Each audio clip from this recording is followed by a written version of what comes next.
Good evening and welcome to the first episode of Tee Box Testimonies Behind the Swings. I am your host, Ryan Reeve. Tee Box Testimonies has always been about one thing, and that's sharing real stories of real people and the God that changed their lives. But not everyone can meet us here on the golf course, so we're bringing the conversation online and creating a place where anyone, anywhere can share their testimonies. And I couldn't think of a better person to launch this series than today's guest, Dr. Paul, the founder and CEO of Echo Water. Dr. Paul, thank you for being here with us and welcome to the show. Well, thank you so much. I appreciate being here. Yeah, absolutely. So, I know we came in contact because of Echo Water, obviously, and just how awesome Echo Water is. I have just fully poured into learning more and more about Echo Water and about what you've done. But I know you've been from stage to stage to stage all over the world talking about Echo Water, and I'm interested about Dr. Paul as a person. Tell me a Nice. little bit about yourself. Well, that's great. I get to talk about hydrogen all the time, but I don't always talk about myself. So here we go. Yeah, absolutely. Now you're currently based in Utah, correct? Yep, I moved to Utah. My wife and my son and I moved to Utah from Orlando, Florida, in 2018. Well, definitely weather is much better in Utah, and Yeah. it's a little less flat too. Oh gosh, I didn't know how much I would love mountains because I never lived where we had ocean in Florida, and Yeah, but I never have lived around mountains, and I love mountains. yeah. Anytime I've traveled the country, outside of doing all the golf stuff, I'm a project manager for Compan North America, which is one of the largest playground manufacturers in the world. And prior to that, I worked with a company doing water parks and everything else. And I've done something now play related in 75% of the US. So everywhere from the Keys all the Yep. way up to the base of Mount Rainier. And I tell you, anytime you take me out west to Utah or Colorado, I almost don't come home. So Yeah. No, listen, I didn't know. Like I said, I didn't know I would love it as much. I really love the weather here. Most importantly, I like the fact that it's not as humid as it was yeah, in Florida. I could be standing still and sweating. And so I love it here where I can be outside any time of the year and, not really sweating and stuff. And so I really do enjoy that. I also enjoy four seasons. yeah. Having 3 months of everything kind of pushes you through to the next one.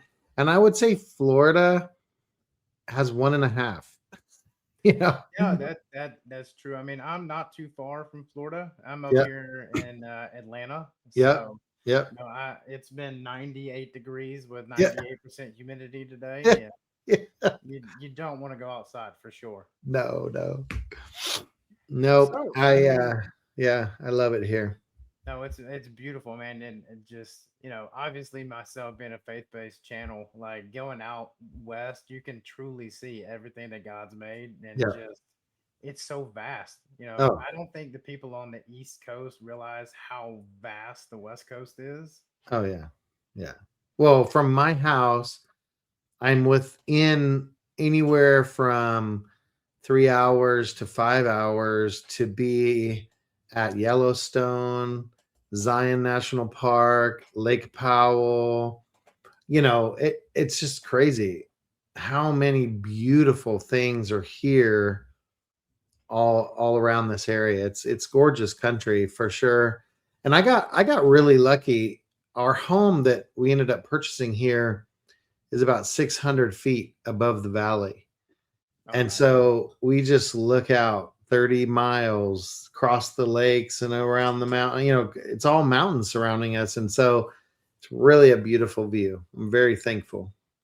That's good. It sounds like you've been blessed just to be out there in Utah. Yeah, for sure. Well, and and to be honest, we jokingly said, my wife and I, that we'd never want to live in Utah. That was one place we kind of always jokingly said we don't want to live, but I tell you what, we're both in love with this. And God sent us here. It wasn't like we chose Utah. We were looking we were looking at where we'd want to move from Orlando.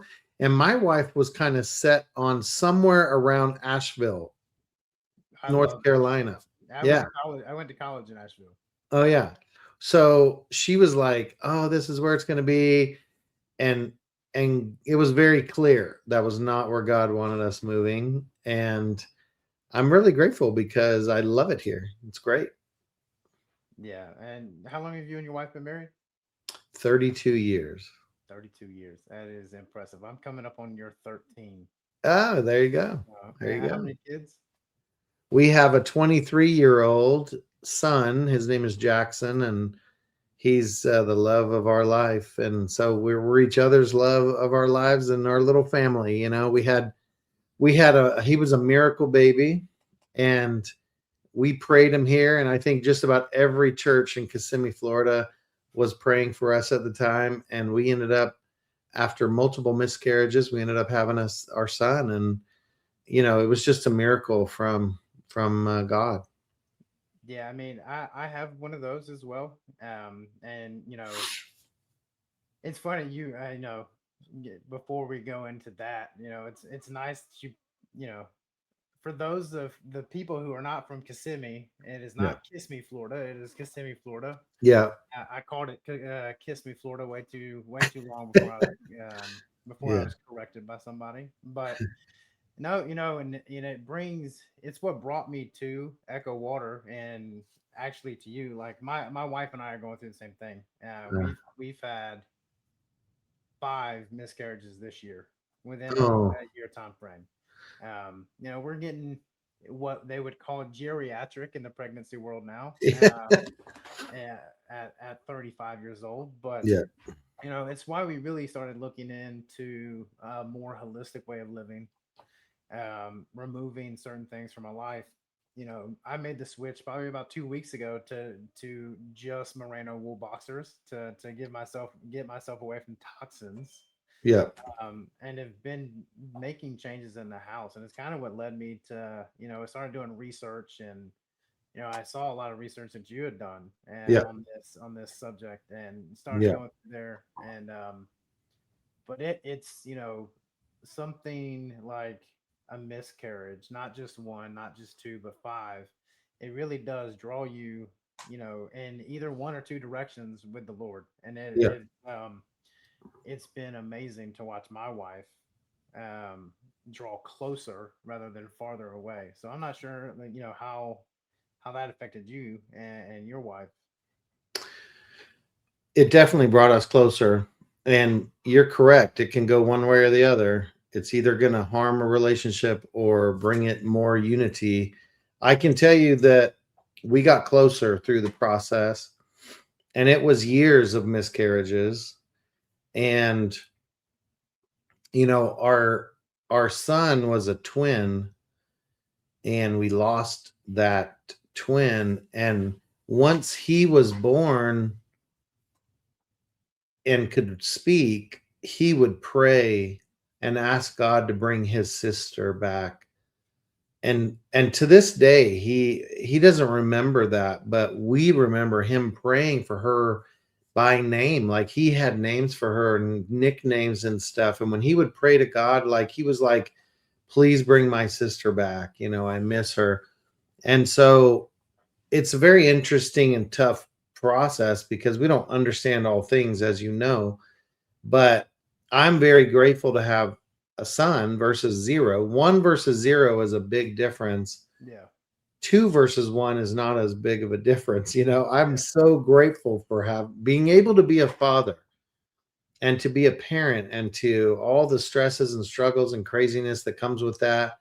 But the fact that we have a son who also loves God and loves, you know, Christ and all these things, that's really, really important to us. And so it has been a blessing, but we definitely came closer and prayed more and focused more and did everything we could do to prepare her body. Now, I will tell you, during that time, we luckily found a doctor in Altamont Springs, Florida, that we were led to meet with. And he followed a very, what I would say, unconventional protocol at that time of my life. Now it doesn't seem so crazy, but at that time, it was like, what the heck? And I had my major aha moment during the first visit with him that changed my life forever and changed the path of my career and everything to be more natural. And the reason, what happened is, we had some very close friends that had just had a daughter, and that daughter, that sweet little girl, would have seizures when she was an infant, and they ended up losing that daughter. And this doctor that they went to ended up figuring out, along with God giving her, the mom, dreams. And when she went to the doctor and said, why does this dream keep coming back? Why does this memory of this moment on our honeymoon keep coming back to me over and over? And the doctor ended up researching it and said, oh, I think I figured out what's going on with your daughter. But it was too late. They lost their daughter. But it was the mother's breast milk that was causing her to go into seizures. Can you imagine the emotional roller coaster and how horrible that would be, to be the mother breastfeeding, and then to learn that that very breast milk was what effectively was harming the child because of an amoeba in the water they drank on their honeymoon in Mexico. So crazy, right? Like, but in that process, they told us, hey, you should go see that doctor. He might be able to help Jacqueline. And I remember just praying so intently and saying, look, all I want to know is what he's doing from you, or is it from the adversary? And I don't want anything to do with the adversary. I only want to focus on what's good and light. And I was assured in that prayer, nope, you're fine. Go for it. And so we were going to the first appointment, and it was a 4-hour appointment where he went from head to toe and looked at every system in her body and tested it in the most weird ways I had ever seen. Like, he used ohm meters. You know what an ohm meter is? He was using an ohm meter to look at energy in the body and where there were blockages and I'm like, what the flip? Like, I know what an ohm meter is, but holy cow. So long story short, after the 4-hour meeting, he was like, this is what's wrong, and this is what we're going to do about it. It's going to take 4 months. Here's how much money it'll be. And boom. And I'm like, before you change your mind, here's the payment, right? Like, because he was like, the first time a doctor ever said, here's what I'm going to do about it. And I was like, what? And so in about halfway through that 4-hour meeting, I was sitting next to her, and this doctor was testing her. And I was just watching this, like, kind of dumbfounded, like, what the heck? Like, what's he doing? Like, it just was strange. He was like asking the body questions, and the body would respond in certain ways. And so he was like diagnosing it. And I was like, what the heck is going on? This is the strangest thing. And about 2 hours into the 4 hours, I was just sitting there very humbled, like watching my wife and watching this doctor, and kind of in that humble place. Like, I know this is good, but I'm kind of out of my depth here. I don't know, you know. And I heard, I'm going to try to say this without getting emotional, but I heard a voice in my mind. And that voice said to me, I created this body. and I have created ways to diagnose it without cutting it open. And I was like, of course you have.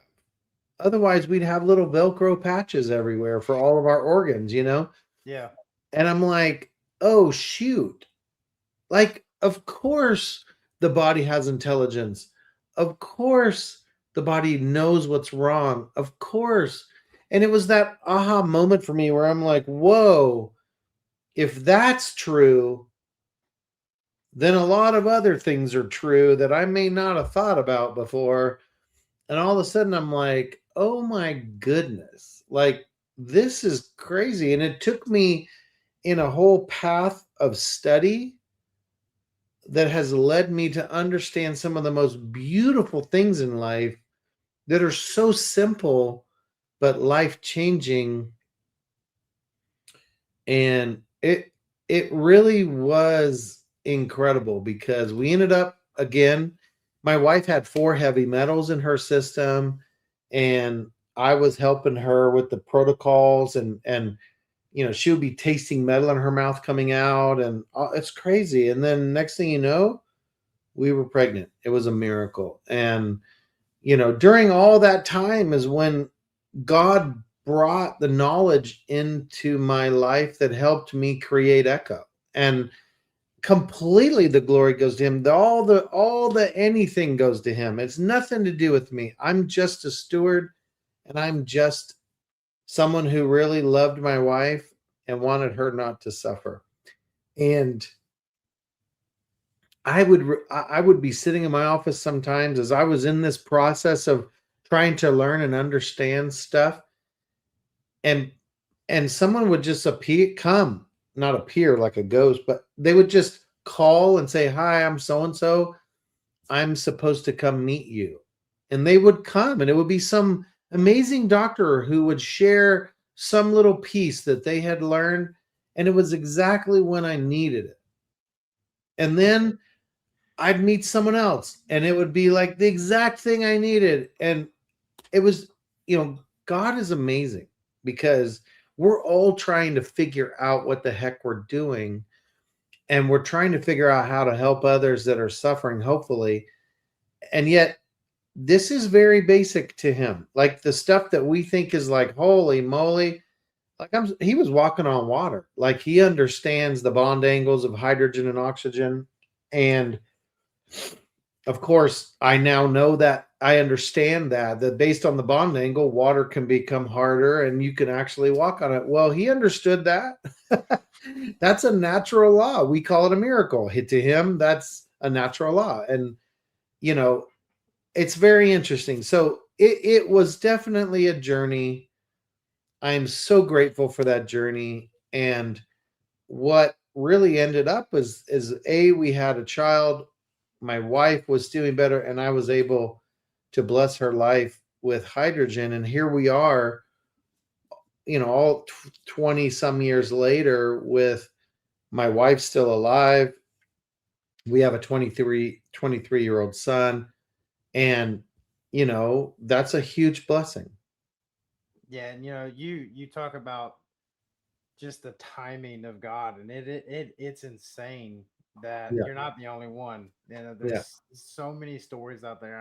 I have them, you know, church friends have them. Everybody's got them where somebody came into their life at the exact moment that they needed somebody. yeah. I worked for a company for about 8 years and recently left them and kind of went, I don't know what I'm gonna do now. I have no clue what I'm gonna do. And I got a call that day asking me a question about coming to do what I do now. That's And awesome. going, okay, this just fell in my lap. It's but being able to look at a human body and realize that we are made in the image of God. Yeah, He didn't create us without creating things to heal us. And that's that's right. kind of what's been driving my journey, and into getting more holistic and a little more natural is going, God didn't create ibuprofen Right. and all it, like there are things in this, there's natural things in this world that he created Yeah. And it's taken years of a system to tell us that they're unhealthy or it's not right for us to Yeah. believe it. And I think something that's really great to see are the people waking up currently and Yeah. to those types of things, that there are natural remedies, there are things like hydrogenated water that can create this miracle in your body, because you're Yeah. just giving your body what you need, what it needs, and what it was designed for. Well, exactly. And, you know, our body, I'll back up. I just gave a TED talk a few weeks ago, right? Yeah. And that TED talk, in the TED talk, I talked about the fact that our colon is a hydrogen ecosystem. And people have no idea how critical hydrogen is for the proper function of the body. But the creator, the great engineer of our body, put a hydrogen generator in it because of the fact that hydrogen is so critical for the proper function of the body. And I don't think there's a lot of people that understand that. But to give an example, like stomach acid, without hydrogen gas that is free and available and not bonded to carbohydrates, fat, other things, um, you can't even make stomach acid. So you need hydrogen gas to make HCl, right? So something as simple as digestion or something as simple as stomach acid, you got to have hydrogen. And so our body is designed to create hydrogen. And the way that happens is the bacteria in our intestinal tract can do that. The problem is we now have a lot of chemicals that come into our body, and most people are unknowingly consuming them. But when they get down into our intestinal tract, they can disrupt the life cycle of the bacteria in the intestinal tract. And when that happens, we lose the ability to make hydrogen gas the way we're supposed to and in the amounts that we're supposed to. And because of that, hydrogen can't do what it's supposed to do. And two of the primary things that hydrogen is supposed to do is to manage oxidation and inflammation, Yeah. which is really critical for the body to we need oxidation, but not oxidative stress. We need inflammation, but we don't need chronic inflammation. And the real problem is when we have oxidative stress and chronic inflammation, that's what causes disease. So you could say gut issues or the lack of hydrogen facilitates disease models. And so what we really need to do is get hydrogen gas, H2 gas, back into the body so that these pathways and systems can be modulated. Now, hydrogen is like a manager in an office. They may not do the heavy lifting, but because they're there, they're managing people and they're getting all the work's getting done because of the fact that they're present. Yeah. If the manager is gone or you don't have a manager, now it's just left up to the people to do whatever they're going to do. And sometimes they might do great and sometimes they won't. But hydrogen's the same. Without hydrogen, a lot of systems aren't really working the way they're supposed to. And so we end up with a lot of issues. And so I hope that simple story helps people understand the importance of hydrogen. And so I didn't create hydrogen. I know that's surprising to everybody. Hydrogen's been here a long time. But if our bodies are deficient in hydrogen, we end up having digestive disorders. We end up having anxiety and depression. We end up having sugar and carb cravings instead of fatty acids and fiber. We start having a lot of brain-based issues, mitochondrial issues where we have low energy and a lot of fatigue. Our eyes don't work as well when we don't have hydrogen. Our heart doesn't work as well. I mean, we can just go on all of the things that happen. And yet, as soon as we put H2 gas back into the body, stuff starts fixing and working and doing what it's supposed to do. And it can be very transformative. It can be very life changing for people rapidly. People that have joint issues, people that have brain issues, people that have cholesterol issues, people that have diabetes, people that there's currently 2,257 studies, over 200 disease models that hydrogen, you know, which just points us back to God because he knows all that. Yeah. And he put a hydrogen generator in the body and all these wonderful chemicals that have been created and introduced for all kinds of reasons. They're in some cases harming us. And obviously, God knew that too. And so he taught me how to make a hydrogen unit, right? And so, he's always got us covered. He's always got our back.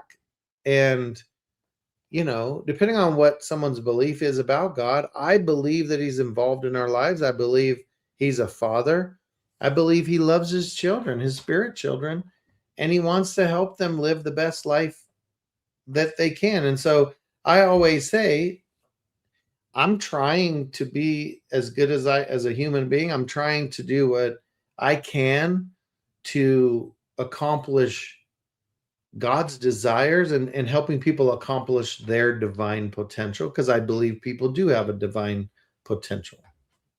That's true. And now, were you brought up, having a belief, or is Yeah, that something you found? 100%.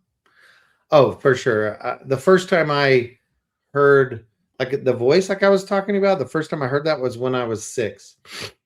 And I ended up saving my sisters from a pygmy rattlesnake. But it was that it was like a voice, but it's not really a voice. You feel it, but it's like Yeah. you're hearing someone talk to you.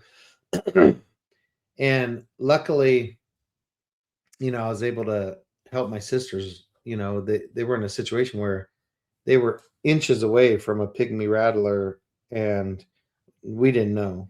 Um, and that voice was like, "Get them off that wagon," and then I ended up. What's the cool word? Dispatching the snake. Yeah. Exactly. Yeah, Yeah. but It's I hope to graduate from this the life. But segue. the reality is, I was like probably 7, maybe 6. I don't know. I'm somewhere around that, 6, 7 years old. And anyways, that was the first time. But I can tell you, my mother taught me about right and wrong in Christ and God from a very young age, and I loved Christ and God, and I understood that's where my bread was buttered from a young age. Yeah. Yeah.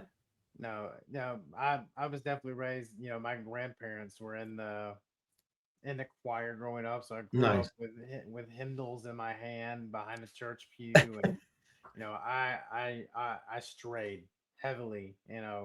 I always like to say that if Guinness had a world record for the most times being baptized, I'd probably be up there.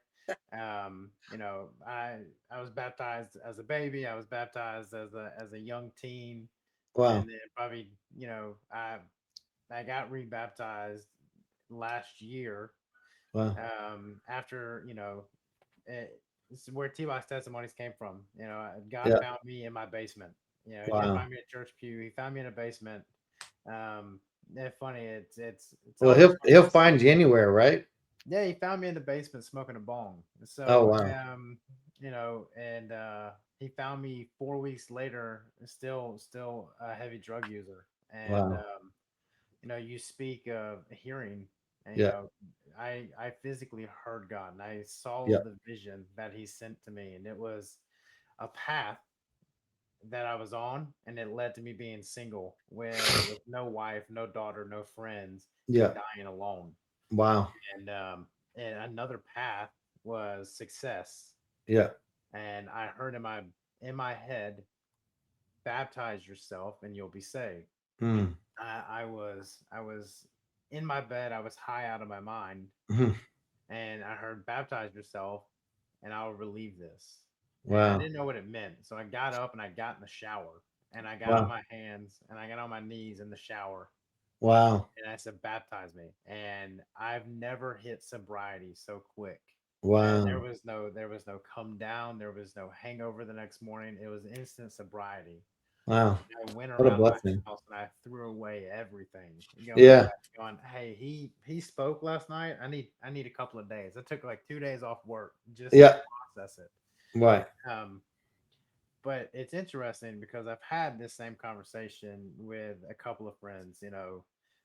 What does it look like when God speaks to you? Is it vocal? Does it have to be vocal? Is it always vocal?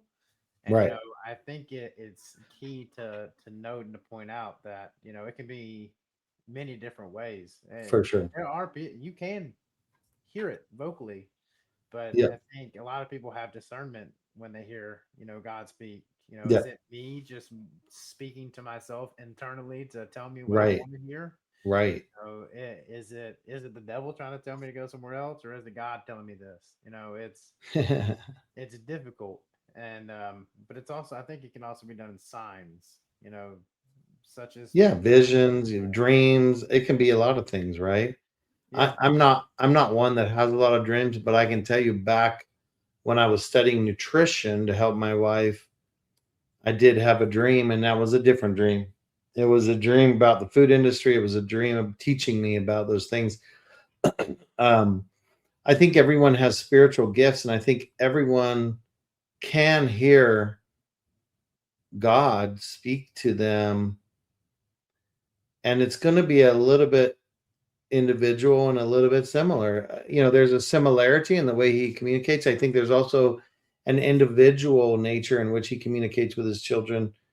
And I think most people fundamentally don't believe God's going to communicate with them. And so that alone stops them from even thinking it's a possibility or that they're yeah, listening.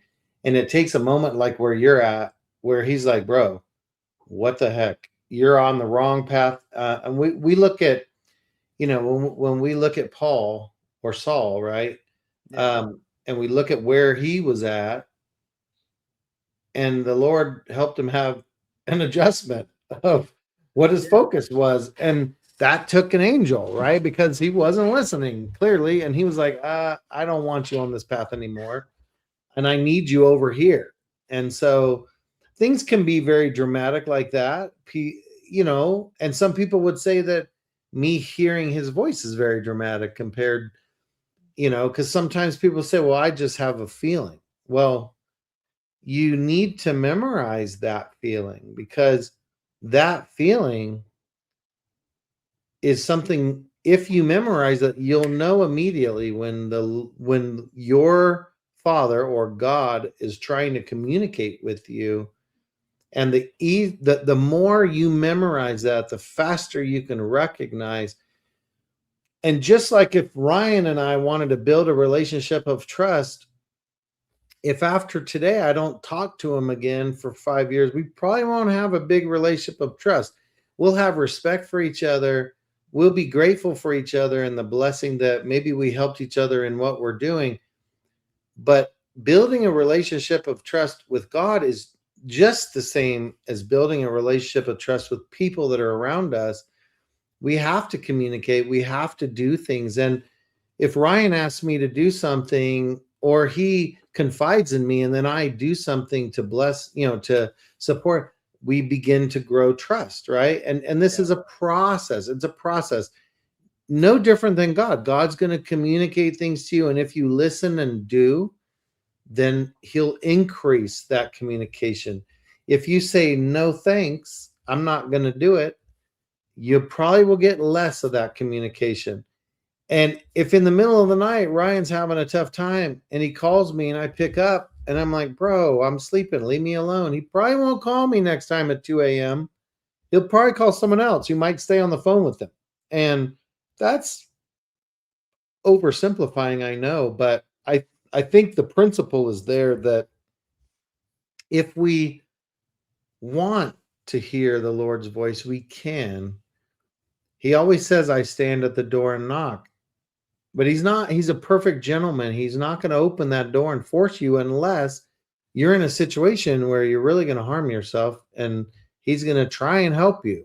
And I would just say that I want to hear his voice. It's important to me, not to the point where I get prideful about it and I tell a bunch of people like to make myself look a certain way. That's zero interest in that.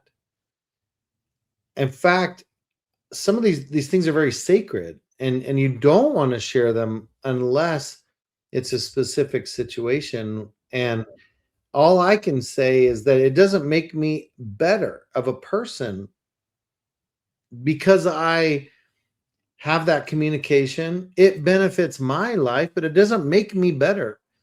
Yeah. That, and what I seek is for everyone to have that relationship, because I know it's available to anyone who wants it. But the big thing they need to understand, and I'll use this as an example. I've had 14 companies in my life, right?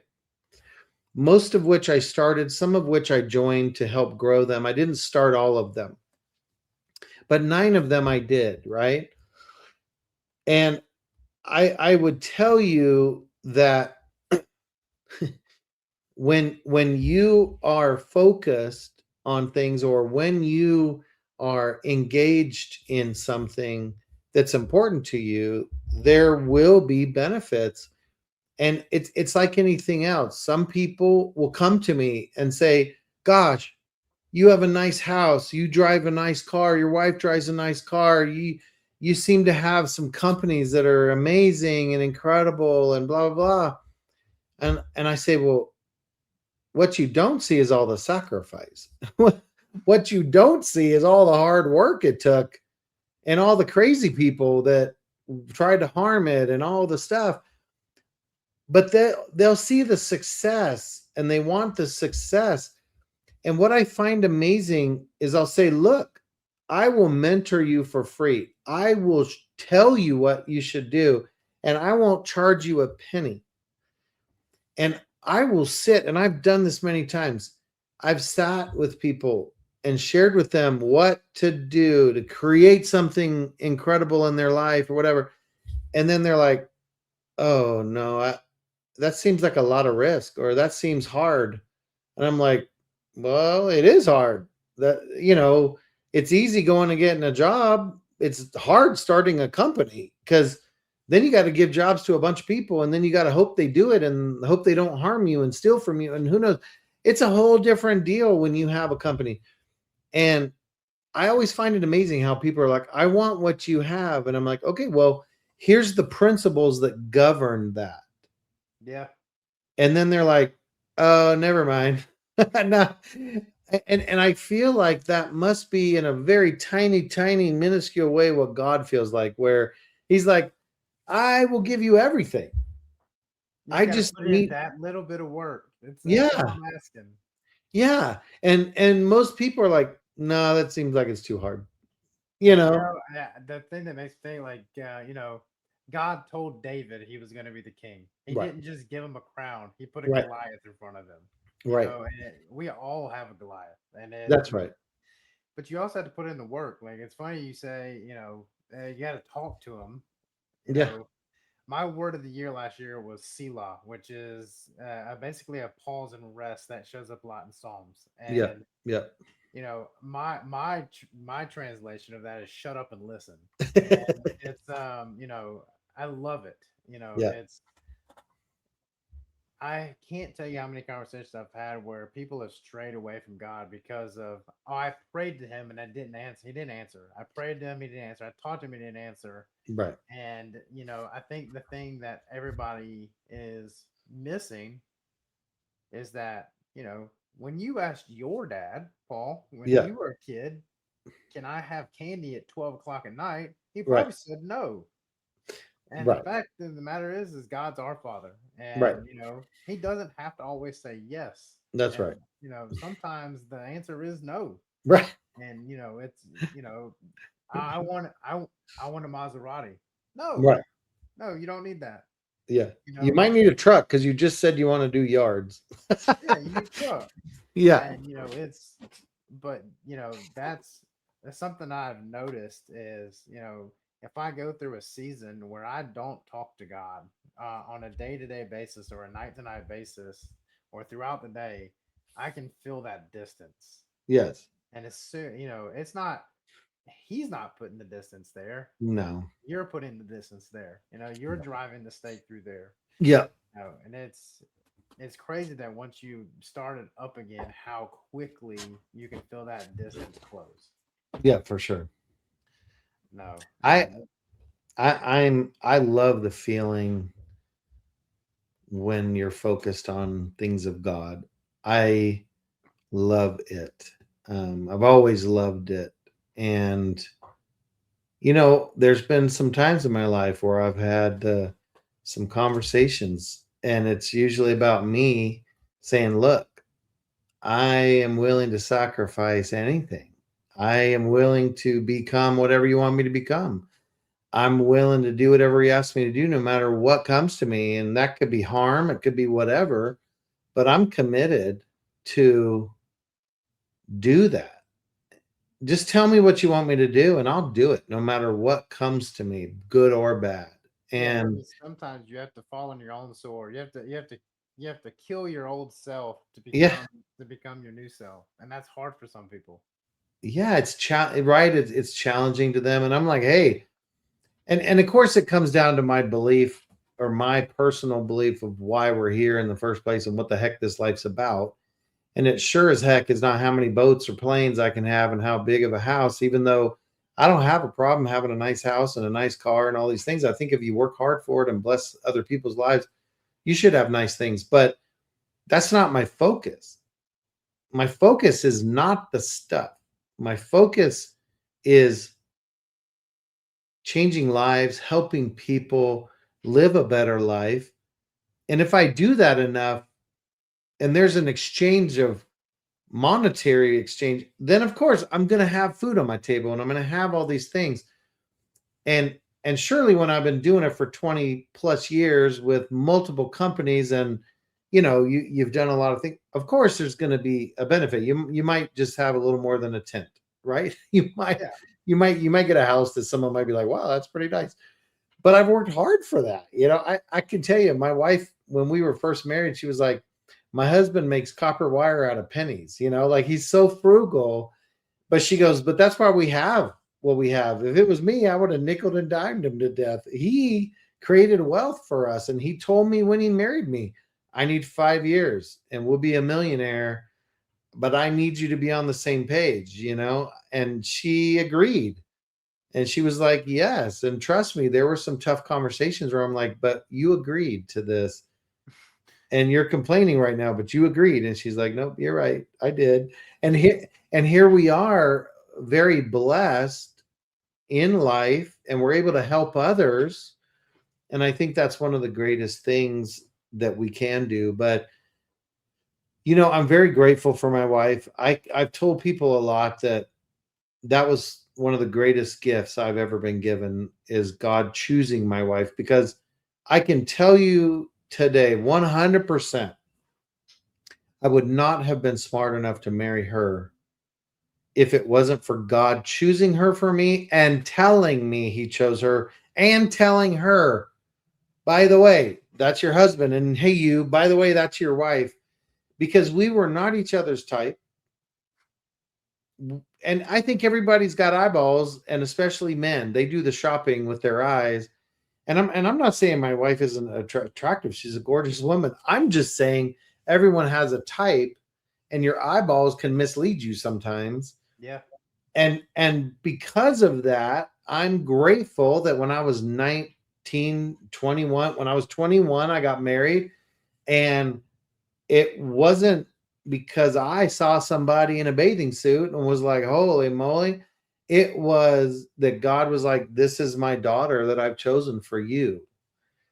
And I was like, well, if he chose her, it's probably going to go pretty well. And I'll tell you that there were a few times in our 32 years of marriage where I had to say, hey, I know 100% she is the daughter of yours that you chose for me. But why? Why her? What is it, right? And it would be like a moment when I might have been frustrated in life, and I would be like, we seem like opposites and this and that. Well, of course, those are in frustrating moments. And, one time I literally had this conversation with God and I was like, okay, I know 100%. There is no doubt in my mind that you chose her and that's what you wanted for me. But can you help me understand why? Because we seem so opposite. And you know what he told me? Hmm. No, you both are the same human being. You are two peas in a pod. You're almost exactly the same. Yes, she has some talents you don't have, and you got talents she has, and you've got gifts and things that you do that she definitely does not. But when it comes to who you are and what's important to you and the way you make decisions and what you want in life, you're exactly the same person. And I was like, oh, okay, I need to humble myself and I need to pay better attention instead of seeing things as negative that are actually positive. In other words, differences that I might think as a man was weakness when it actually is the strength.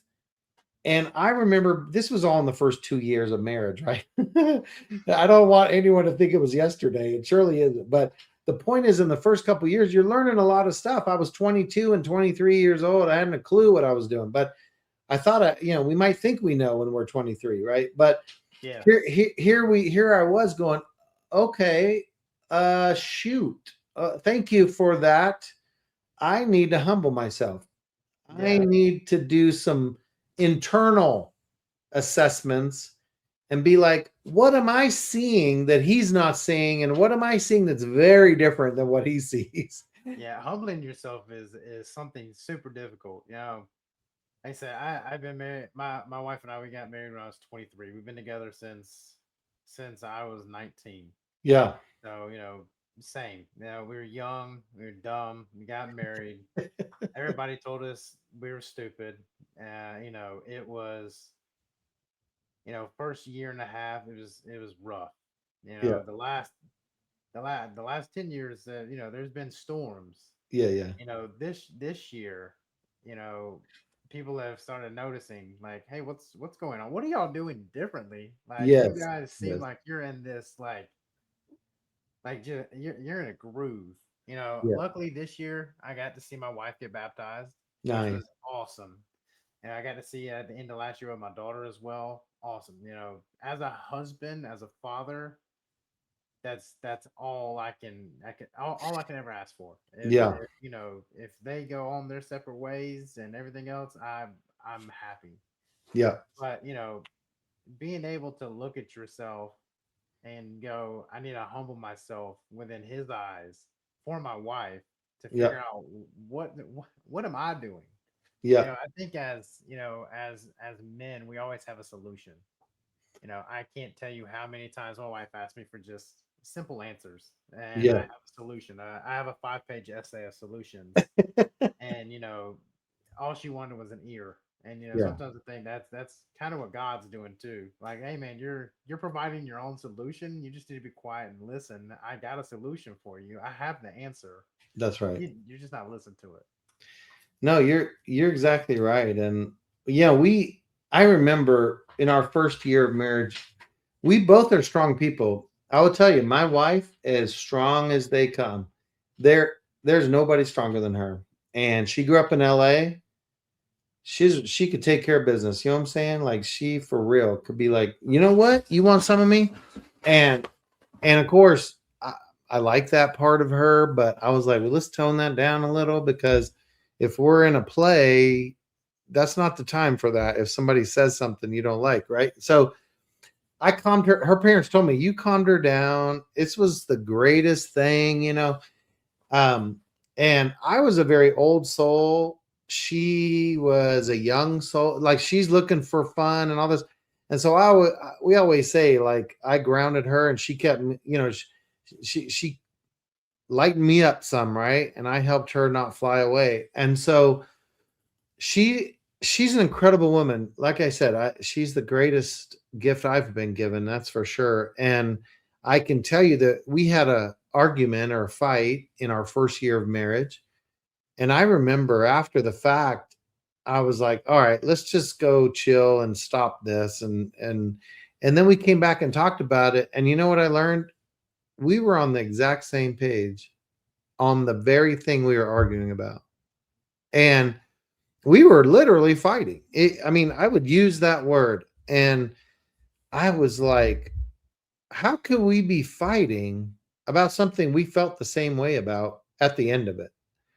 Yeah. And I remember saying to her, how about next time let's do two things. Let's ask how we feel about something before we invest in a fight. And then we got to apologize to each other and do all this stuff. And we hurt each other and all this stuff. And I said, and let's do one other thing. How about we start saying on a scale from 1 to 10 how important this topic is to us? So, hey, honey, how important is this? And she's like, a 2. And I'm an 8. Okay, well, it's clearly more important to you. Or let's say it's vice versa. It's a 9. And I'm like, it's a 2 for me. Let's go your way with that, because clearly it's far more important to you than me. So what are you wanting out of that? I think we've got to come to a place where we understand we are a team and we should be us versus two people that are supposed to be doing but still seeing like partially an enemy, right? Yeah. I always used to laugh when I heard that saying that marriage is the only war where you sleep with the enemy, right? Have you ever heard that quote? And I tell you, I meet a lot of people that is so true. And I couldn't do it. I could not be married to someone that was the reality. I can tell you, my wife is my best friend. She is my most trusted individual. She is the love of my life. And there is no one that occupies the space in my life that she occupies. And no one ever will, including my son. He's next. He's next. She came first. Oh yeah, that's for sure. And so I she's my queen. And so that's it. And he's the prince, but the prince is not the queen. So, the reality is I think that a lot of miscommunication. I learned early on in my life that women and men figure out problems very differently. And because men and women have no idea how each other figures out critical problems or problem solving, they get into arguments all the time because they just don't understand how each of them problem solves and how they figure out a solution. You talked about a solution. And I've taught so many people this in life, and they're like, oh my gosh. And then these individuals never have arguments hardly anymore. Maybe once of them, but they're like, we went from having an argument every week or two to where we never have them anymore. And it's simply they understand how men solve problems and how women solve problems. And once you understand how men and women function in that way, all of a sudden you're a resource for each other instead of a stimulus for stress or for more stress. And so I would say that most problems in marriage are communication, and most men have no idea what their wife is saying, and most wives have no idea what their husband is actually saying. And I can't tell you how many counseling sessions I've done for free with husbands and wives because I really want everyone to have a great marriage. I've sat them down and I'll say, okay, tell them what you want to tell them. And then I'll ask the husband, okay, what did you just hear? And he'll tell me. I'm like, that is not what she said. That is like opposite. And he's like, really? And he'll look at her. She'll go, oh yeah, he's right. And I'll say, this is what she said. And I'll explain it. And he'll go, are you serious? Like, and she'll go, yeah, 100%. That's what I said. And so then I teach them how to listen. And in a nutshell, women need to talk to understand what the problem is. They don't even know what the real problem is until they've communicated enough that they understand. And then guess what? Women are extremely smart. They will come up with their own solution most times. They don't need men to fix the problems, truly. They can do it. Now, men, we go to a quiet place and we sit and noodle and noodle and noodle and noodle and think and think and think. And when we're done, we want to come and present everything we learned about ourselves and everything that we figured out. Here's how I'm going to fix the problem. And we want to present it like, dun, da, da, da, here it is. And the problem with that is if we do that with another man, they're like, awesome, bro. Great idea. Go do that. If we do that for a woman, she thinks we're talking about it so we can figure out the problem. And so she's going to start throwing stuff in there. And we're like, no, no, no. I already figured it out. No, no, no. I'm not brainstorming now. I figured it out. You see? And it's a spiral from there. It just gets into an argument. And the same thing happens for women. If they come to a man and they're presenting this problem, we think they've already spent their time thinking and they're coming and presenting. And within 30 seconds, men are really good at coming up with a solution. Yep. And then she's going to immediately say, you never listened to me. And once you understand when your wife comes to you and starts talking, it's time for you to zip it and listen. And years ago, I figured this out because how did I figure it out? My wife said to me, you never listen. And I was like, what are you talking about? I'm amazing. I just listened to you for 30 seconds and I came up with the perfect solution. And I'm thinking I'm incredible, right? Like, wow. And she's like, you never listen to me. And I had to figure it out. I'm like, wait a minute. And I said to her, wait. I think you need a girlfriend in this situation. You don't need me to fix your problem. I said, I tell you what, I'm going to put on the girlfriend hat. And she goes, what do you mean by that? And I said, oh, I've listened to you with your girlfriends and you'd be like, talk. And they'd be like, oh my gosh, are you really? Oh my heavens. That's crazy. That's all they're doing. And they feel supported completely by each other. And I told her, I'm going to put on the girlfriend hat and I'm just going to be like, oh my gosh, are you serious? Whoa, how? That's terrible. Oh, and she goes, really? I said, yeah, go ahead. Let's do it. And I tell you, it was the greatest thing, the best lovemaking. I can tell you, husbands, if you want to have a wonderful time with your wife, listen to her for 20 minutes, half an hour, 2 hours. And what I'll tell you is this is the easiest thing you'll ever do. You don't have to do anything. Just listen and be like, oh, wow. Oh my gosh, that must have been really hard. And just stuff like that.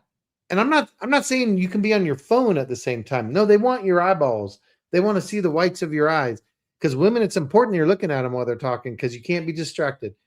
I'll tell you right now, if you adjust the way you do that, life is really peaceful because if your wife understands how you figure out problems and you figure out how she does, you become a tremendous resource for each other. And you're not trying to fix each other's problems and you're not trying to you can truly become a resource. So there's just things like that I would say can facilitate a meaningful relationship because two people can be married and have no relationship.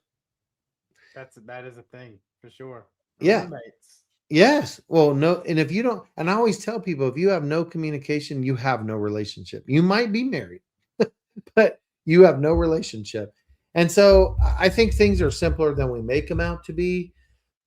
And so I love nothing better than either talking to newlyweds or talking to people that are about to be married and teaching them this. And then 2 months later, they come back and go, oh my gosh, we have used that 50 times already.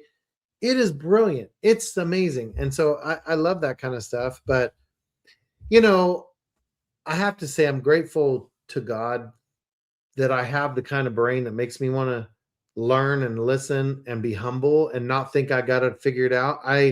I truly want to be the best father on the planet, and I 100% want to be the best husband I am capable. And that takes challenging myself. It takes humility. It takes asking my wife, how can I be a better husband to you? And actually listening. And bonus, sometimes she's like, I don't think there's anything. And I'm like, woohoo. And there's other times where, well, let me tell you.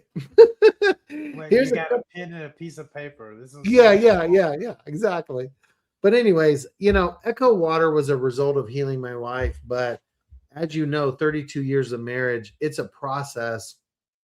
And we have an incredible life, an incredible love of each other, and a unity that is all about Christ and God and serving together and keeping this relationship sacred and protected. And of course, Echo Water facilitates the fact that I have a marriage still, because I don't think my wife would be around if it wasn't for Echo Water. And so anything good I've done in my life was to help her. And yet she was the greatest gift to me. And so really I can't take credit for the stuff that I've done. It's really just to serve and love and lift her. that's the love that you have for your wife is so abundant, and it's right out there. Yeah. But I think it's a good time to start wrapping down. I know we've been here about an hour. I don't want to take too much Yeah. of your time, but I'll ask you one question before we get off here. If there's somebody watching this tonight and they're on the fence about religion or the fence about their life, what's one thing that you would tell them to set them in the right way?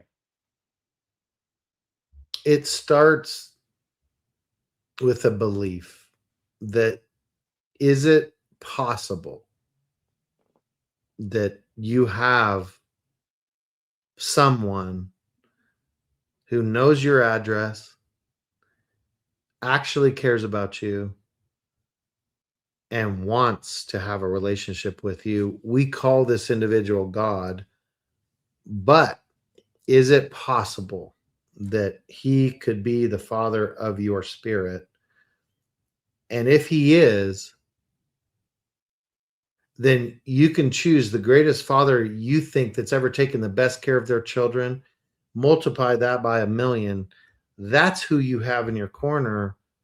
And if what I just said is true, then it's worth trying that on, or doing a test or investigation or whatever you want to call it, or a trial or whatever it is. But if it's not true, if what I just said is not true, then what's going to be different in your life? But if it is true, you might just have one of the greatest relationships of trust and the greatest vast knowledge available to you. And it all just starts in a quiet moment on your knees, in my opinion, on your knees. You don't have to be on your knees. I find that when I'm on my knees and I am focused with my eyes closed and I am envisioning a picture of him while I'm communicating, it's a lot easier to have a conversation. And then you have to be quiet and listen. Because just like I'm not going to call Ryan, do a bunch of talking, and hang up the phone and think that was an actual conversation. I might want to ask him questions and have him respond. Like, what a concept, right? I might want to let him talk some. And sometimes people say they hear his voice while they're reading scriptures after they've prayed. Sometimes they just stay quiet for another 20 minutes or half an hour and just listen.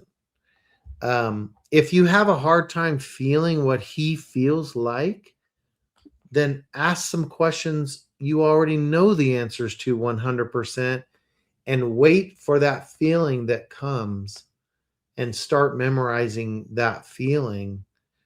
Um, and that's what I would do. For me, I feel warmth. I feel sometimes goosebumps. When I feel the Spirit of the Lord, I feel a warmth in my heart and my mind. I feel intelligence. I don't feel fear ever. It's more you feel direction. You feel that uplifted, warmth, all these kind of things, love, peace, all the things that it talks about in James. So that's what I'd say. And I know that's probably longer than what you're looking for, but No, I totally. think it's worth it to try it and see what happens. No, because a, a quote that I heard many years ago, I don't know where I heard it from, was I would rather live my entire life as if there is a God, only to die and find out there isn't, than to live my life like there isn't, only to die and find out there is. Right. So, Right. but Dr. Paul, thank you so much for your Yeah. time today and just putting some words of wisdom into all of us. So, Well, thank you. And any of you that are suffering from joint issues and brain issues and anything, diabetes, Parkinson's, cancer, whatever it is, the place to go is hydrogenstudies.com. If you go to hydrogenstudies with an s.com, type in the search bar the issue that you're suffering from and see how many studies come up showing that hydrogen gas can help that condition. And then go to echowater.com, and the least expensive way to try it if you're skeptical, which you should be skeptical, is to get the Echo Flask or the drink mix. Those are both inexpensive and it will change your life. I promise you that. And so do something about, I know we didn't spend as much time on Echo or hydrogen, but I can tell you it's life changing. Go read the studies or listen to the webinars I've been on. There's one I'm doing in an hour, and it's one I'm gonna. We got 1,000 people signed up for that already, and it's gonna educate people on gut issues and how your gut can be healed. And something as simple as gluten and dairy intolerance can be gone in 2 weeks instead of suffering. And so I don't want you to suffer. I know Ryan doesn't want you to suffer. And I don't believe God wants you to suffer. And so he has made it possible for people to not suffer. And that's all Echo Water is. So, yeah. yeah, if you're on the fence about it, guys, just give it a try. I'm Right. excited. I have my flask coming in a few days. Awesome. I have the water mix coming as well. So Love I'm it. super excited to give it a try That's and awesome. and see all the good things that We, come from it. we should do a follow up after you have drank. Are you having any issues that you hope it helps you with? So I'm a type 2 diabetic. Oh, okay. I've always had I've always had gut issues. Okay. So That's why you have diabetes, yeah, by the way. That's why. I've done all the things to try to fix them. I've taken all the medicines. I've Wow. done all the things. High blood pressure, and all of the things that come. I used to be 450 pounds. Oh, brother. Good job.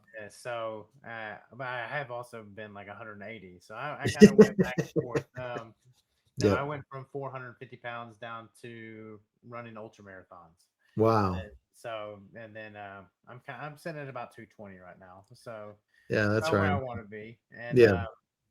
but no, still having issues. I've always had issues. So So I will tell you, if you were to go to hydrogenstudies.com and you were to type in diabetes, you would find over 150 studies. And largely what you're going to see is that 80% of individuals in the study, this is what's shown, 80% are normalized. And what I mean is they have normal blood glucose levels yeah, just because of drinking the water, Echo Water, because of the hydrogen gas. And so that's really important to understand and powerful. People that have impaired glucose tolerance yeah, also normalized. Of course, cholesterol levels reduced by 15.5%, blood pressure benefits, all of that. and So, like we talked about earlier. I know Echo came about with a lot of your wife's issues as mhm, well. yeah, I'm looking. My wife right now. We're on the search, right? To Yeah, 5 miscarriages in 1 year. yeah, We're on the search to give anything a try. yeah. We're going as far as we can, and as natural as we can to just find the solution. So when she drinks the water, you're going to see. So sperm motility.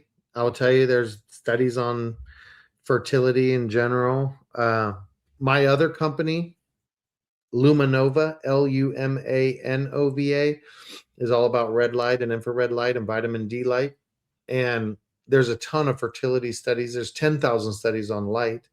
And so if anyone figures out what I do, I create products that mimic nature because mankind harms our bodies. And so there's nothing more important than light. And there's nothing more important than hydrogen for the body. So when you combine those two things into two different companies that I've created with the highest performing red light beds and red light products in the world, as well as the largest original and best hydrogen water company in the world, this is how we change lives, is through water with hydrogen in it and light. And I it's amazing what can I've happen. seen the benefits of red light. Yeah. I had a close friend of mine that tore his MCL and ACL last year Mhm. Wow. in a skiing accident. He probably shouldn't have been on skis in the first place, but he was. Um, every doctor he went to, hey, we just got to cut it open. Hey, we got to cut it Wow. open. Hey, we got Yeah. to cut it open. And he turned to red light therapy. Yeah. Yeah. No surgery. He's back to rucking, Yeah. 4 or 5 times a week, Yeah. and no pain. And it's amazing to watch. Yeah. And like you said, the red light's natural. Yes. It's healing. If it wasn't supposed to be healing, it wouldn't have been here in the first place. That's right. Well, thank you, Ryan. It's been a pleasure. Most of most of my podcasts are all about hydrogen and all about the science, and it's nice to kind of share who I am when it comes to the spiritual part of life because I think it's even more important. So, Well, thank you for being able to share that yeah. portion here. And anytime you want to come on and share more about what God's doing in your life, you're more than welcome. Well, thank you, brother. Appreciate that, and vice versa. Happy to talk about all kinds of things. Marriage. Hey, I'm 53 years old, and I've learned a thing or two, as they say. But yeah, yeah, Well, we'll definitely do a follow up once I get all my stuff here, and I love it. we'll do a little follow up. That's great. I'd love to do that to hear what you actually experience and how your wife might feel. Um, I can tell you if she has low iron levels, Always. that's yep, that's going to change significantly. The hemoglobins and hematocrit levels will go to normal within 20 minutes after she drinks her first. I'm telling you for real. Like you can go get that blood test done and she's going to freak out because they're all going to be like, how the heck did you go from low iron to perfect iron? My wife has always been low iron and low vitamin D. Oh, So so both of those supplements have always been in this house. yeah, so I would caution you on the supplements for vitamin D because it can become toxic. She needs that from light. You're still you're still in an area where you're okay because you are south of the 37th parallel. So like Richmond, Virginia, and San Francisco are your kind of imaginary line. Yes. If you live south of that, you're always going to have UV in the sun. So you can go out and you can get vitamin D from the sun. Where I live here in Utah, right now we have UV that's 10 or 11, but in a month and a half, 2 months from now, it'll be a 2. Another month after that, it'll be 0 until spring again.